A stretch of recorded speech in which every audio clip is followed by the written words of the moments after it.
Hello. So in this video, we're going to talk about Tim Burton's Batman, which was the first of the modern Batman films that take us up through the present day. This film came out in 1989, and first off, I really like Tim Burton's aesthetic, just across the board. I'm a Tim Burton fan in terms of his style, the way he makes films, the visuals, the aesthetics, etc., etc. It combines these sort of German expressionist influences, which I'm a big fan of, with this sort of cartoonish style that works really well, that makes good sense within that particular universe. So I think the Tim Burton Batman films work really, really well, especially for the late 80s and early 90s. But then, obviously, as you get up toward the 2000s into the Christopher Nolan era, aesthetic sensibilities shift. It is what it is. But I really like these films, the Tim Burton films. The way that they look, the way that they feel, the sort of visual echoes of German expressionism, almost a sort of diesel punk type aesthetic, but with still that sort of comic book feeling, that cartoonish feeling, particularly developed through the villains. And the villain of Batman, of course, is the Joker. Jack Nicholson's Joker. The big question, I think, for Batman film fans is Jack Nicholson or Heath Ledger's Joker. For me, it's Heath Ledger, but Jack Nicholson is a really, really interesting Joker. Because, again, Heath Ledger, in the Christopher Nolan film, is a much grittier, more sort of menacing threat. He is While the violence and the sort of schemes and stuff are over the top, there's nothing that relies on sort of insanely unrealistic technology on the Joker's part. Whether that's true of Batman is a different question, but again, we're meant to accept that the rich can build whatever they want and just have cash to burn. Anyway, Jack Nicholson's Joker is a very different style of Joker. He is much, much closer to a sort of comic book cartoon villain in that he uses these insane weapons that defy the laws of physics and common sense and stuff like this. Sorry, there's a UPS truck coming up the driveway where I'm filming it just now. So, for instance, he has a corsage, I guess, buttonhole flower that shoots acid. Doesn't really work in real life, I assume. It would be very, very difficult to contain that acid in something that it is not going to eat through and then be able to effectively deliver it in a sort of squirt bottle form. He has guns where their barrels extend to become comically long, etc., etc. It's these sort of insane things that in reality don't work, but they fit with the sort of comic book aesthetic out of which Batman comes. And so, again, visually and aesthetically, it's a coherent film in that sense. Thematically, one of the things that Batman is really interested in is origins. We get here both the iconic origin story of Batman himself, how very young Bruce Wayne is with his parents when they're murdered in an alley. His mother's pearl necklace is ripped, and we get what becomes this kind of iconic image of the pearls bouncing to the concrete in the rain and the puddle and stuff like this.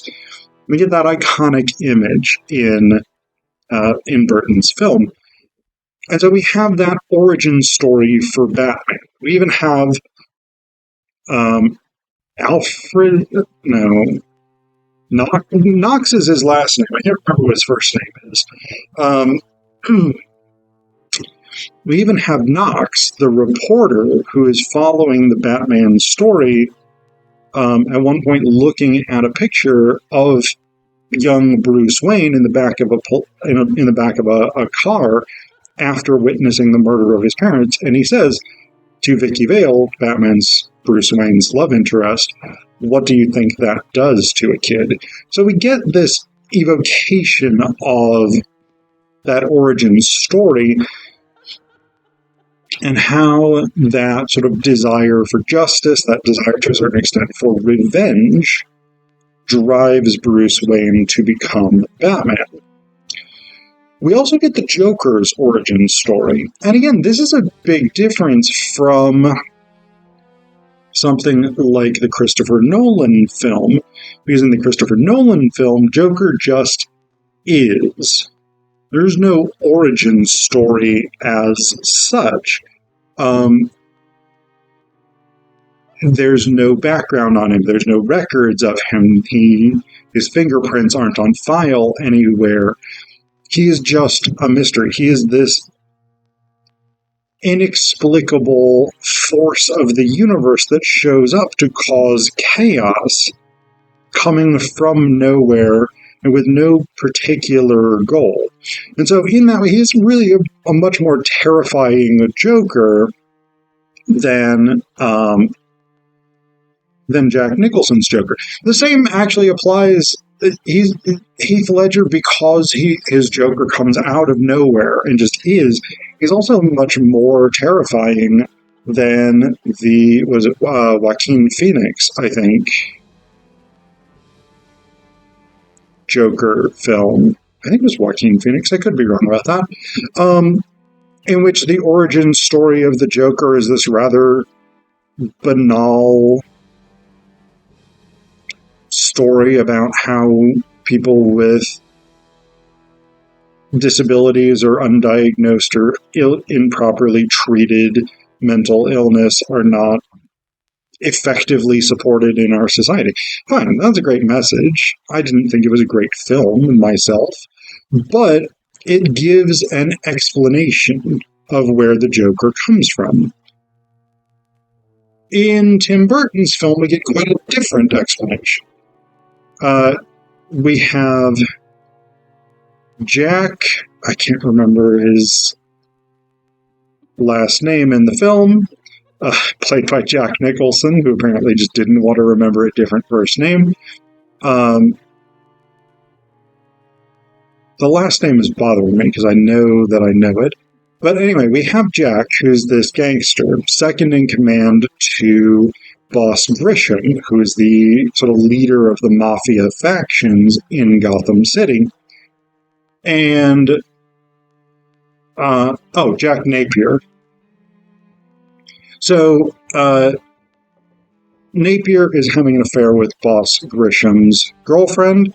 Boss Grisham finds out about this, and so he decides that he's going to rat Napier out. So he calls their guy on the police, and Boss Grisham orders Napier to go and clean out Axis Chemicals, which is one of their front companies. And so basically the police show up, and the idea is that they will kill Napier, eliminating Boss Grisham's problem. Batman also shows up, and Napier is just a regular looking dude, but he shoots at Batman. Batman blocks it with his arm cuff thing. The bullet ricochets into a dial gauge, which explodes, blasts Napier in the face with glass and debris. Napier then falls. Batman tries to catch him. Glove comes off. He goes down into this vat of chemicals, and when he reemerges, we see him having surgery in this sort of back alley surgery. He's He's getting his face fixed up as well as this dude is able to do it. And puts a sort of permanent smile on his face. And because of the chemicals, his skin has turned green, his hair has changed colors, etc., etc. And he starts his reign of terror. And he's able to do this reign of terror partially because he's now just completely psychopathic. He had those tendencies, at least, earlier on, but now it's just full-on, whatever, chaotic random violence in order to achieve power, sort of. But it's also not really about power. That's not quite the goal, because he doesn't want to achieve anything. He doesn't want to do anything. He just wants to sort of run Gotham City more or less for the sake of running Gotham City. So it is, again, more about the origin story than it is about particularly trying to achieve a specific goal. And we really get this sense at the end, how invested the movie is in the idea of origin stories, of genesis, of birth, when Batman and Joker are fighting up at the top of Gotham Cathedral, which is apparently just a giant, abandoned, like semi-ruined cathedral that for some reason Gotham City has just let sit abandoned for no good reason. Anyway, so they're up there. Vicky Vale is there because Joker has taken her. He's trying to kidnap her. Batman trying to stop them, etc., etc. White Knight shit. And Batman is like, I could kill you. And Joker's like, you made me. And that's kind of true. I mean, it is... Batman deflected the bullet that destroyed the nerves in Napier's face, and then Napier fell. Batman attempted to prevent him falling, but was unsuccessful. Batman didn't throw him, but it was because Napier was hit in the face with those fragments that he fell off the thing in the first place. So, yeah, Batman did make the Joker in this version. This is a... Batman has created the conditions of for his own nemesis to arise. But then Batman points out that it was a young Jack Napier who had killed his parents, therefore leading to Bruce Wayne becoming Batman. Therefore, the Joker made Batman first. And the Joker's basically like, what is this? A game of one-upsmanship where I say you made me, you gotta say I made you? So it is this movie are very much invested in origins, in the start of things. And of course that's pretty appropriate when we look at the movie from the perspective of, say, 2023, where we've had the whole Tim Burton franchise, or we've had the whole Tim Burton series. We had Batman and Robin, which I forget who directed that. I don't think it was Tim Burton.